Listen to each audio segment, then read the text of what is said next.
Hello everyone and welcome to the fight recap for Psychotic Break for ARC 2019 that was held in Phoenix maybe about a month ago from the making of this video.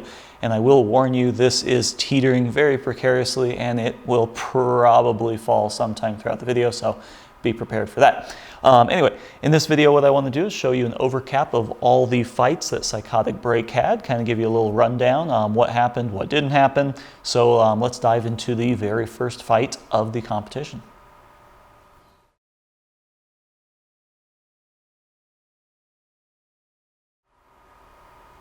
My very first fight of the day for Psychotic Break was against WUMBO. WUMBO is kind of a huge clone that has the really big wheels, body in the middle, and a smaller horizontal spinner down front that kind of angles down.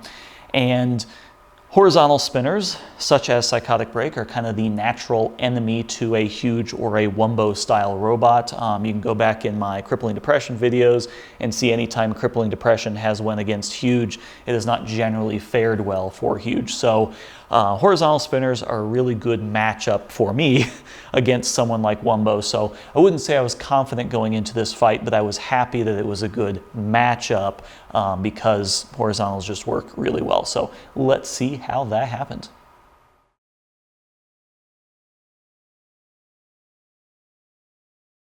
The battle of the horizontals. Big hit by Psychotic Break, sending WUMBO flying across the arena. And he may have disabled his weapon. Oh, another massive hit. The weapon on WUMBO does seem to be disabled. That's not going to stop him. But Psychotic Break is one mean robot and will not give him an inch.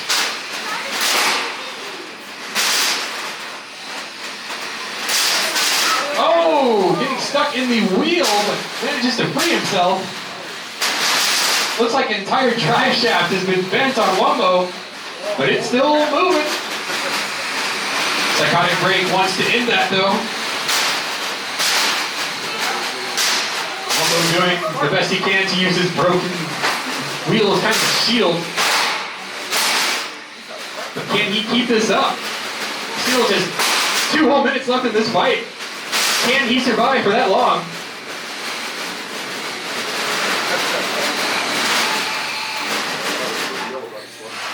Looks like we're having some movement troubles. Oh, he is able to move. Is that movement? Yeah. Oh, that is a tap out. Your winner, Psychotic Break.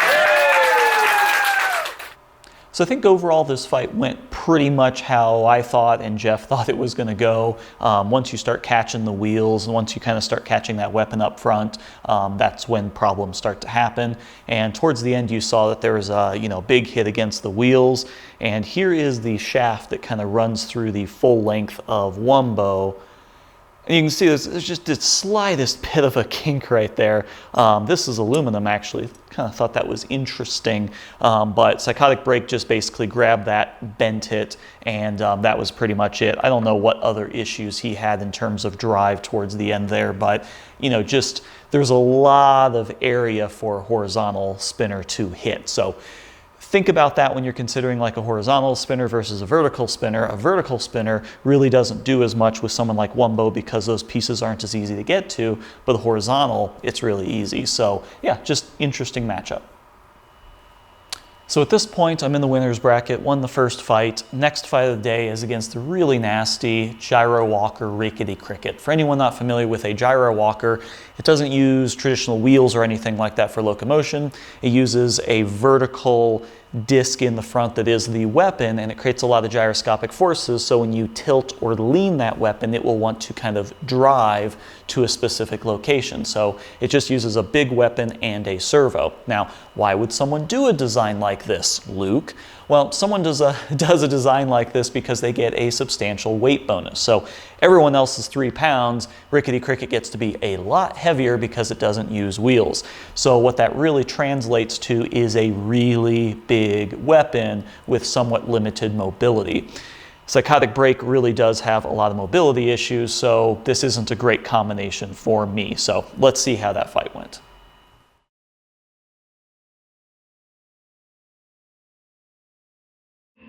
2, 1, fight!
So as you can see, this fight didn't go too well for me. The limited mobility and just the poor driving of Psychotic Break really did me in. It is actually very difficult to point this in the right direction when the weapon is going. When the weapon's not going, it's actually not too bad, but there's just something with the geometry of this, and when that weapon's going, it is very, very difficult to drive.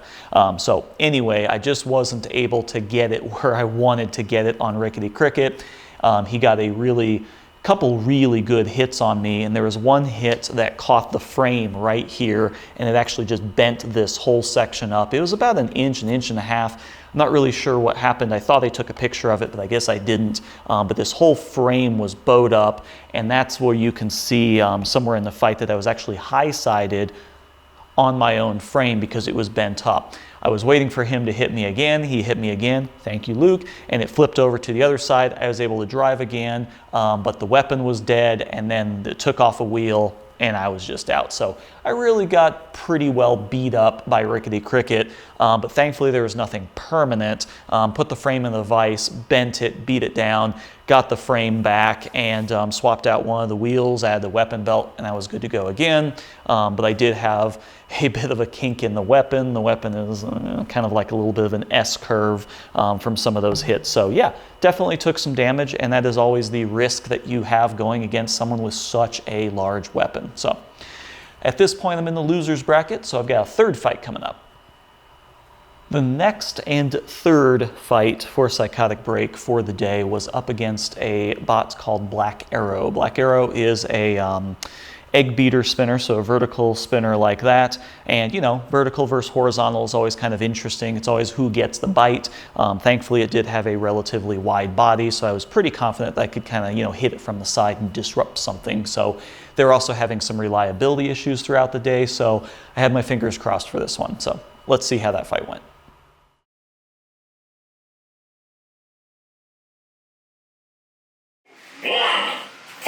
And off they go.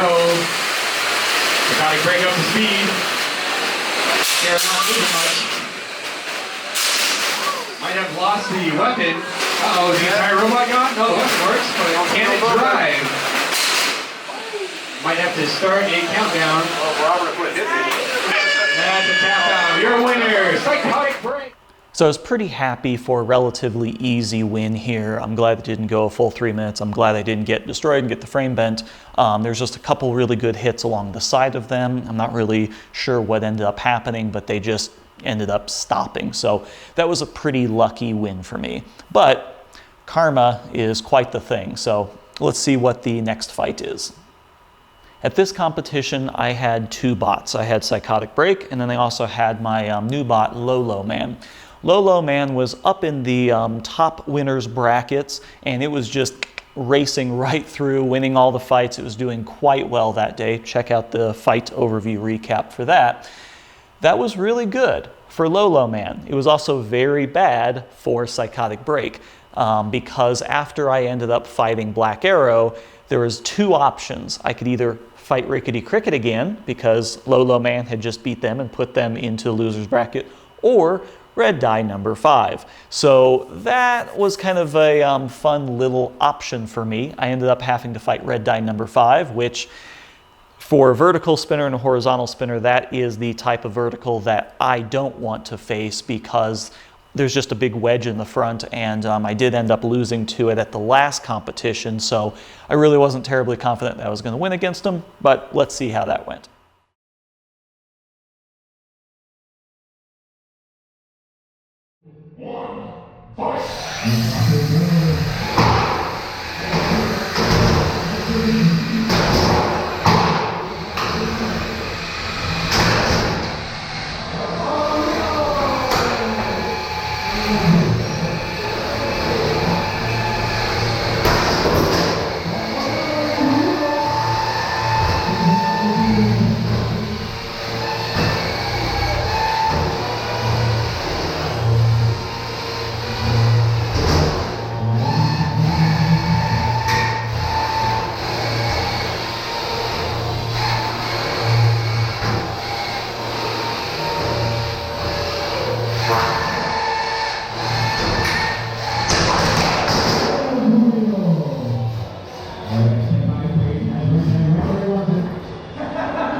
So yeah, this fight was pretty much a bit of a repeat from the previous fight that I had with red dye number 5.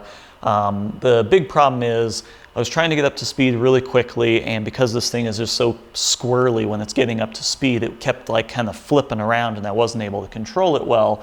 The weapon system on this, other than the belt, is quite good.